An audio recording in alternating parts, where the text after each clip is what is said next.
Assalamualaikum warahmatullahi wabarakatuh. Halo, aku Tia.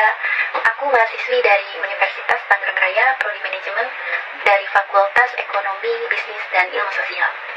Di video kali ini, aku ingin sharing tentang suatu materi, salah satu mata kuliah, yaitu Bank dan Lembaga Keuangan lainnya.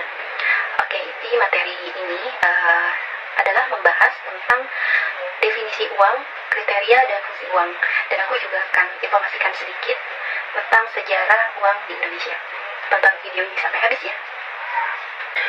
Oke, aku akan bahas dulu tentang sejarah uang. Tahu nggak sih bagaimana sejarah dan asal-usul uang itu sendiri?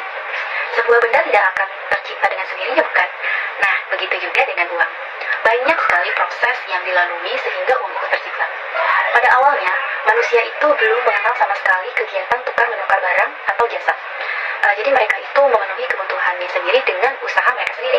Contohnya ketika mereka lapar, mereka berburu, dan untuk berpakaian pun mereka membuat pakaian mereka sendiri. Kemudian mereka juga memenuhi kebutuhannya atau mencari makan dengan cara menanam ataupun berburu tani. Lalu dari cara mereka seperti itu, mereka merasa belum bisa mencukupi kebutuhan mereka sendiri.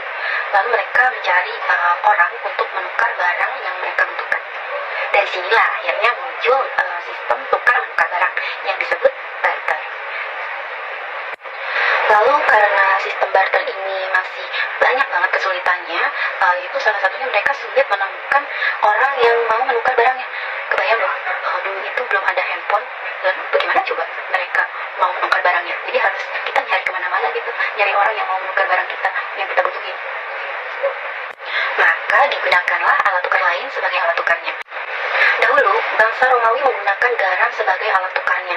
Nah, meskipun alat tukar sudah digunakan pada saat itu, tetapi pada saat itu masyarakat masih mengalami kesulitan, yaitu kurangnya daya tahan terhadap benda-benda tersebut, menjadi tidak tahan lama. Nah, akhirnya digunakanlah logam, jenis perak dan emas pada saat itu. Sejalan dengan perkembangan ekonomi, penggunaan logam itu tidak bisa digunakan transaksi dalam jumlah besar, guys.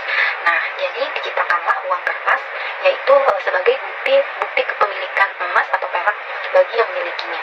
Nah, masyarakat tidak lagi menggunakan logam tersebut sebagai alat tukar mereka. Jadi mereka menggunakan kertas bukti tersebut sebagai alat tukarnya. Nah, uang kertas inilah yang jadi cikal bakal uang kertas seperti uang modern sampai saat ini. Lalu bagaimana ya sejarah uang di negara Indonesia? Siapa baru tahu kalau tanggal 30 Oktober diperingati sebagai Hari Uang Nasional. Jadi singkat ceritanya begini, guys. Pada tanggal 1 Oktober 1945, pemerintah RI menetapkan berlakunya mata uang bersama di wilayah RI, yaitu The Javaasche Bank, uang Hindia Belanda, dan uang Jepang. Kemudian pada tanggal 2 Oktober 1945, pemerintah RI mengeluarkan maklumat bahwa uang nikah pada saat itu tidak berlaku lagi di wilayah RI. Selang sehari, tanggal 3 Oktober 1945, pemerintah RI mengeluarkan maklumat lagi yang menentukan jenis-jenis uang apa saja yang pada saat itu masih berlaku sebagai alat pembayaran yang sah. Dan saat itu, Indonesia memiliki 4 mata uang yang sah sebagai alat pembayaran. Yang pertama, uang The Javaasche Bank, yaitu uang sisa-sisa zaman kolonial Belanda. Yang kedua, ada The Japansche Rekening, itu uang kertas dan logam pada saat pemerintahan Hindia Belanda sebelum Jepang menguasai Indonesia. Yang ketiga, ada Dai Nippon. Yang keempat, ada Dai Nippon Teikoku Seibu. Bersamaan dengan dikeluarkannya maklumat tersebut, pemerintah akhirnya berencana untuk menerbitkan uang Republik Indonesia atau yang disingkat dengan ORI. Nah, ketika itu, Menteri Keuangan A.M. Rais membentuk suatu panitia, yaitu Panitia Penyelenggara Pencetakan Uang Kertas Republik Indonesia pada tanggal 7 November 1945. Usaha penerbitan uang sendiri ternyata memperlihatkan hasil dengan diterbitkannya emisi pertama uang kertas ORI pada tanggal 30 Oktober 1945. Ketika itu pemerintah Indonesia juga menetapkan tanggal 30 Oktober ini sebagai tanggal beredarnya ORI. ORI pun diterima dengan perasaan bangga oleh seluruh rakyat Indonesia. Nah, dari sinilah akhirnya tanggal 30 Oktober ditetapkan sebagai Hari Uang Nasional oleh Bapak Presiden Soekarno, yaitu berdasarkan dari lahirnya emisi pertama ORI atau uang Republik Indonesia. Singkatnya, pada tahun 1951, The Javaasche Bank dinasionalisasi menjadi Bank Indonesia sebagai bank sentral, mulai berlaku pada tanggal 1 Juli 1953. Nah, setelah berdirinya BI atau Bank Indonesia, itu terdapat dua macam uang rupiah yang diterbitkan oleh pemerintah RI atau Kementerian Keuangan, dan yang satunya lagi diterbitkan oleh Bank Indonesia. Pemerintah RI menerbitkan uang pecahan kertas dan logam yang bernilai Rp5 ke bawah, sedangkan Bank Indonesia menerbitkan uang pecahan kertas yang bernilai di atas Rp5. Pembahasan selanjutnya, kita langsung ke inti materi, yaitu definisi uang. Di dalam ilmu ekonomi modern, pengertian uang adalah segala sesuatu yang dapat diterima oleh masyarakat secara umum sebagai alat tukar menukar dalam aktivitas perekonomian yang digunakan sebagai alat pembayaran dalam proses pembelian barang atau jasa, serta digunakan sebagai alat pembayaran hutang.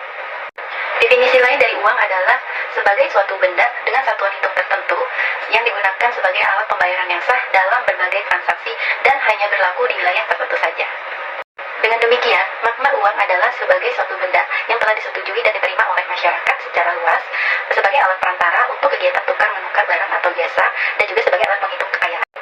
Berikut ini adalah syarat atau kriteria sebuah benda layak disebut sebagai uang. Yang pertama, acceptability, yaitu mudah diterima oleh masyarakat secara umum. Yang kedua, ada durability, yaitu tidak mengalami perubahan dan tidak cepat rusak. Yang ketiga, ada stability of value, yaitu nilainya tidak akan mengalami perubahan dalam jangka waktu yang lama. Yang keempat, ada portability, yaitu dia praktis dan mudah dibawa kemana-mana. Yang kelima, ada divisibility, mudah dibagi-bagi atau dipecah-pecah tanpa mengurangi nilai. Yang kelima, uniformity, kualitasnya relatif sama. Yang ketujuh, ada scarcity, yaitu jumlahnya terbatas dan tidak mudah dipalsukan. Oke, untuk pembahasan terakhir di video ini adalah fungsi uang. Nah, secara garis besar, fungsi uang itu dibagi menjadi dua kategori, yaitu fungsi asli dan fungsi turunan. Oke, untuk fungsi asli itu terbagi menjadi tiga kategori, yaitu yang pertama, medium of exchange, yaitu uang sebagai alat pembayaran yang sah. Yang kedua, unit of account, yaitu uang sebagai sebuah satuan hitung. Yang ketiga, valuta, yaitu uang sebagai alat penyimpan nilai. Lalu untuk fungsi turunan, yaitu antara lain, yang pertama, uang sebagai alat pemindah kekayaan. Yang kedua, uang sebagai alat pendorong kegiatan ekonomi. Yang ketiga, uang sebagai alat pembayaran yang sah. Yang keempat, uang sebagai alat pembayaran hutang. Dan yang kelima, uang sebagai alat penyimpan atau penimbun kekayaan. Oke teman-teman, sekian dari saya untuk pembahasan materi definisi, kriteria, fungsi, dan sejarah uang. Semoga video ini dapat bermanfaat dan menambah wawasan kamu ya. Sampai jumpa di video berikutnya. Assalamualaikum warahmatullahi wabarakatuh.